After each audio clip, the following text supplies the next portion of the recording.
Hello and welcome back to another OmniHeroes video. In this video we're just going to go through Nightmare, but we are only going to challenge the bosses. What I will do is I'm just going to run through a couple of different teams that you can use in order to clear Nightmare, and I'll make them as free-to-play friendly as possible for you.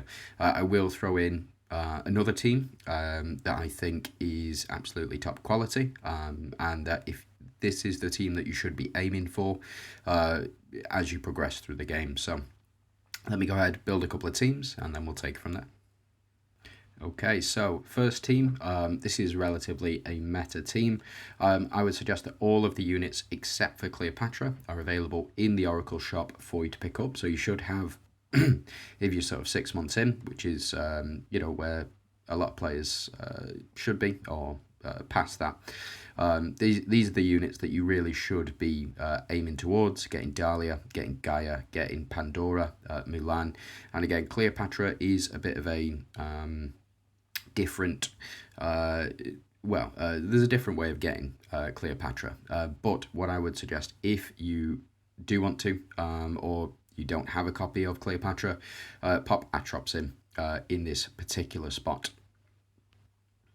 Ooh. Who did I just take out then? Who was it? Who did I just take out?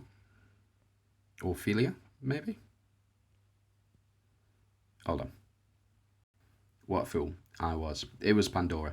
Yeah, this team absolutely fine. You'll be able to run it all the way through Nightmare, all the way through Hell. This is one of the team setups that you can run. Now, I have gone for these relics. I have got Soulbinding Lance, Magatama, and also the Knight's Edge as well. But if you don't have a copy of Magatama, then I would suggest either a copy of, what do you call it? Where's it got to? Kunisagi, where have you gone? There you are. So Kunisagi is a very, very strong relic. It does the same thing that Splash Axe does, but on a worse basis, or a less powerful effect. You can run a copy of that, and if not, Plague Bow. Give you that holy shield protection, will be absolutely fine, or one of the other epic relics if you are that far, or you're not that far into the game yet. So another great relic is Plague Bow. But again, this team absolutely fine. We've got 2 Valianters, 2 Mistfires, and Dahlia to switch with Atrops to give that power boost.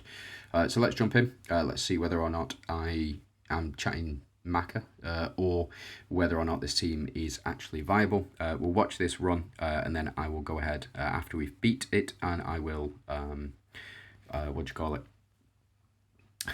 I will build another team, and then we'll jump straight back into it.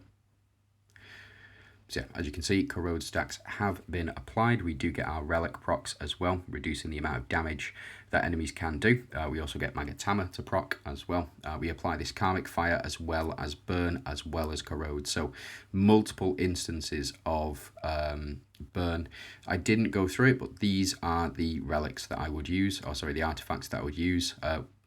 Unfortunately, we took them out too quickly, but it was the Mistfires by 300%. We have Splash Axe, we have the Pursuit Dart, we have the Sinful Band, and also the increased crit rate as well for the team. And again, it's just very, very strong effect.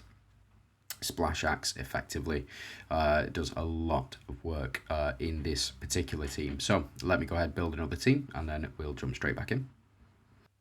Okay, so this is the next team that we do have. We have Leviathan, Atrops, Ophelia, Victoria, and Eudora on the team. I haven't put any artifacts in just yet, but I will go ahead and pop them in just a minute. But the premise behind this team is that we get Leviathan to reflect as many attacks back to the enemies as possible, Victoria to increase attack and defense, and if you don't have a copy of Victoria, I'd suggest somebody like Gaia or even Elisha, if you don't have a copy of Victoria, but she does really bring it all together, providing the additional attack and defense. On action, we've got Atrops to increase the team's overall attack. We have Ophelia, again, whenever we increase HP, we will also increase our attack stack, and We have Eudora as well, is our primary damage dealer. Now you can go ahead and replace Eudora with Wukong. Does effectively the same thing, multiple instances of attacks and multiple hits as well. If you are looking for somebody relatively cheap that you can replace, go ahead, pop Pandora in. Like we mentioned, she is a chase unit. You should be going after her as much as possible. And then, yeah, I was just making sure I was recording. But yeah, in my opinion, Eudora is the best fit here. Popping in Elisha instead of Victoria, still very, very useful. And we do have Flame Banner. Flame Banner is very, very strong. It provides additional Holy Shield protection to get you through those Mistfire and the Dooms rounds. We do have the increased crit damage, and we also have the Famine Scales as well in order to win. Or in order to increase HP, or not increase HP, but recover HP to an effect. Now, we're going to go with artifacts, and my main artifacts for this one would probably be Splash Axe, would go with the wings, that every time you increase your speed, you have a higher chance to ultimate twice, which is why we've got Eudora on the team. I would go for Pursuit Dart, and then I would go with the increased speed, because that's what's going to proc our ultimates, increased crit, and also increase in speed as well from those boots. You can do a mixture of these, so increase damage boost, increase attack, or if you're struggling to survive for long enough, then go ahead, pop the shield in as well. Take out one of these and one of these, and pop the shield in instead, and just leave yourself with the additional ultimates. But for now, let's go ahead and pop in increased heal rate, and we'll go ahead and pop in increased attack. Where have you got to? Damage reduction. Here we are, increased attack by 20%. So let's jump in. Let's see how this team performs. Again, Leviathan is here primarily to reflect attacks back directly to the attacker. And these guys do not, they're not super weak. They do hit quite hard. And so reflecting their attacks back just gives you that extra amount of damage, or an extra layer of damage on top of what you've already got. And as you can see at the moment, we've got 3 Dooms on the team. Not that we need it, because Eudora's just going to take them all out in one hit. But as you can see, that is effectively what we're looking to do, is do as much damage as possible, as quickly as possible. Now, let me jump into and build a more free-to-play friendly team. Okay, so I've built a bit more of a free-to-play friendly team. As you can see, I'm only using 3 DD units. You don't really need these units at very high star levels. Gaia, you only need at 6 stars to get her first passive active. Mulan, you do need at 7 stars, and Dullahan preferably at 8 stars. But you can use him at 1 star or at 6 stars or 7 stars, either way. Lancelot, you do need a bit higher, probably 7 or 8 stars, and Emily you should be pulling anyway, so you should have her around 8 stars when you are attempting this, just to get the additional increase corrode stack limit by 5 to allow for Gaia to push through. Now we do have the cursed cauldron, cursed orb, cursed vessel, something like that, yeah. We have the Book of Thoth, and we also have the Night's Edge as our final chrono relic. It is one of the easiest to obtain for Mystifiers, so I have gone with that. Now, these guys shouldn't have Holy Shields proc right at the start of battle in Nightmare difficulty. In Hell difficulty, it's slightly different. I don't think you could run this team and hope to win, but it is available there for us. So let's jump in and let's see how this team does. Again, we're looking at getting as much corrode on the enemy as possible, because corrode is a very effective tool when we are looking to blitz through as much of Nightmare difficulty as possible. The reason for that is because it does direct damage. Oh, they do have Holy Shield proc. Ah, shame. Well, effectively they did not. They would be dead right now. So it is what it is. As you can see, we reduce control immunity and Gaia to do nice amounts of damage at this point as well. Mulan to follow up with her basic attacks. Whenever Gaia did attack, Mulan would follow up as well. So we are looking to apply as much corrode as possible. What I'll do is I will build another team, and then we'll jump straight into it. Okay, so we've got another team here. It is all ethereals. The reason that I've gone with all ethereals is because we do have a natural 3 monarchs in this team. You do have Elisha.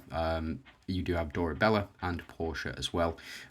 Something that you can change, you could change out Bai Sujem in this build for Karnak if you do have him already.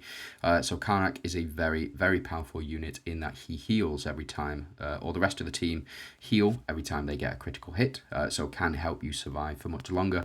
The reason that I've got Bai Sujem in here is because she is a non-DD unit, and I want to go with as many non-DD units as possible. But again, adding Karnak into this team, it does give it an additional layer of survivability.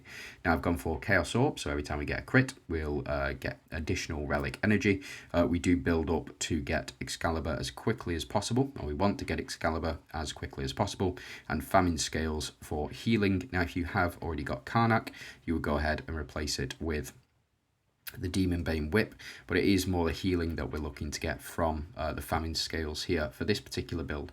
So let's jump in and let's see just how well this team does. Again, we do have the team Dodge, but that's only for the first 10 levels or so of Nightmare difficulty. We are really relying on these Monarchs, so actually you don't need Elisha as a Monarch. You can use her at 6 stars. She does still provide the attack and HP increases on crit. So as you can see, every time we get a crit, we are increasing our max attack and max HP as well, and doing plenty of damage, it seems, more than enough.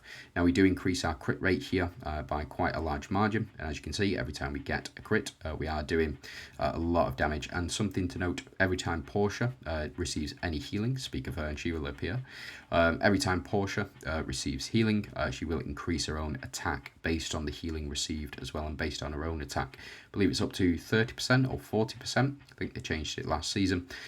So she does effectively much more damage.